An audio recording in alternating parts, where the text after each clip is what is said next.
Goeiemôre Radio Fynbos luisteraars. Die woord se tema vir oggend is: Here, help my die balk uit my eie oog uithaal. Ons woord is uit Matteus 7 vers 3. Waarom sien jy die splinter in die oog van jou broeder, maar die balk in jou eie oog merk jy nie op nie? Geliefde, solank die balk in jou oog is, sal jy nie kan sien hoe om die splinter uit iemand se oog uit te haal nie. En daardie balk moet uit jou oog uit.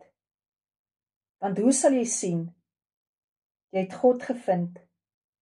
En hoe sal jy kan sien wat Jesus vir jou gedoen het aan die kruis?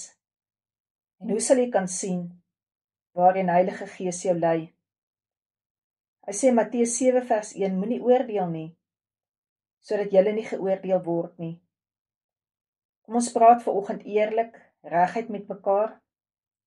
As ek sê ek het vergewe, hoekom kom daardie wrevel nog steeds op in my hart? Hoekom nog steeds daardie fout soek?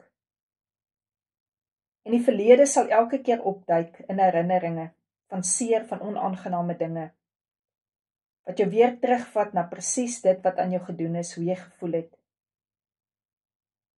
So ons moenie oordeel nie. Ons moet klaar maak met daardie dinge.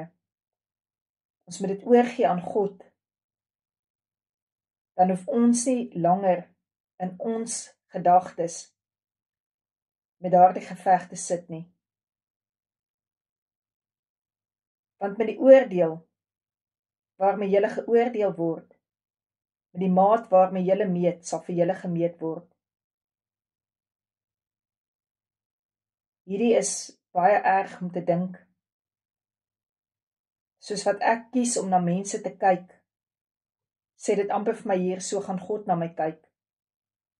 En wat gaan God sien? Hy gaan die haat in my sien. Hy gaan sien ek wil nie vergewe nie. En Jesus, wat het Jesus vir my gedoen? Hy het my vergewe onvoorwaardelik. God se liefde is onvoorwaardelik. Dis nie voorwaardelik aan sekere dinge nie. Maar ek sal in my lewe agterkom dat ek in blessings begin miskyk met daardie balk wat die hele tyd in my oog is. As daardie balk in my oog is, dan kan ek die een wees wat altyd voel ek moet almal reghelp. Ek weet nie of jy die film al gekyk het, The Gospel of John nie. Toe Jesus die bergpredikasie van Matteus 5, daar kan jy sê in die film gespeel het, toe het hy 'n groot stok gevat en het so voor sy oog gehou. En hy het hulle vertel van jy kan nie 'n balk in jou oog hou en kyk of jy die splinter raak sien in jou broer se oog nie. En wat is die probleem? Die woord sê as ons oog sleg is, dan is ons hele liggaam donker. As ek 'n probleem het hoe ek kyk, sal alles wat ek na kyk donker wees.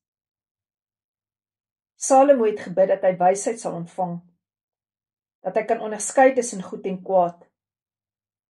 Maar hoe gaan ek dit doen as hierdie stuk balk, dalk die stok waarmee iemand my geslaan het, nog die heeltyd in my oog is?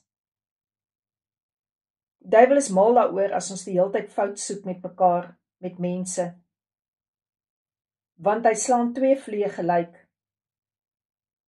Jy is besig om daardie ander persoon te vervloek.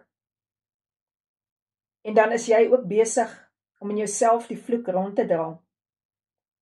Dit kom maklik uit ons mond uit om te hoor hoe ons skinder, hoe ons verlekker in ander mense se val. En ons kom nie by die plek uit om daai balk uit ons oog uit te haal nie. En vanoggend het ons die voorreg om te kan sê, Here Jesus, dankie vir u bloed. Here, ek bid dat u bloed vanoggend die balk uit ons oë sal uitwegwas. Want Here, ek vergewe, sodat daardie balk wat onvergifnis is, nie langer in my oog kan bly nie. Here, vergewe my ook, dat ek met hierdie balk in my oog al probeer het om soveel mense se splinters uit te haal, en dat ek eintlik soveel verhoudings daarmee versplinter het. Here, vergewe my asseblief, en ek vergewe myself, dat ek met hierdie balk in my oog soveel dinge net sien, wat donker is, wat mismoedig is. Here Jesus, en help my gesond word daar waar daar die balk in my oog was, dat my siening gesond kan raak, Here. Dat ek kan sien, Here, wat U vir my in gedagte het. Dat ek weer die mooi kan sien in die lewe. Dat ek weer kan sien, Here, U het vir my hoopvolle toekoms. Dankie, Jesus. Amen.